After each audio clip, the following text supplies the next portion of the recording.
Hadis ke-40.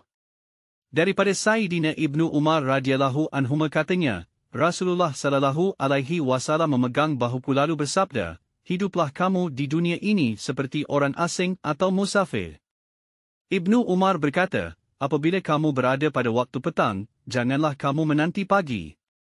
Apabila kamu berada pada waktu pagi, janganlah kamu menanti petang. Rebutlah peluang sihatmu sebelum sakitmu dan rebutlah peluang hidupmu sebelum kematianmu. Hadis ini diriwayatkan oleh Imam Al-Bukhari. Pengajaran hadis. 1. Dunia bukanlah tempat tinggal yang hakiki, kerana ia sebuah persinggahan dan jambatan menuju negeri akhirat yang kekal abadi. 2. Orang yang tahu menilai waktu dan masa tidak akan melepaskan peluang keemasan untuk mencari sebanyak mungkin bekalan untuk dibawa ke akhirat. 3. Beramal sebelum datangnya waktu kesusahan, kesempitan, kesakitan apatah lagi kematian yang tidak diketahui masanya dengan memanfaatkan umur, waktu dan tenaga.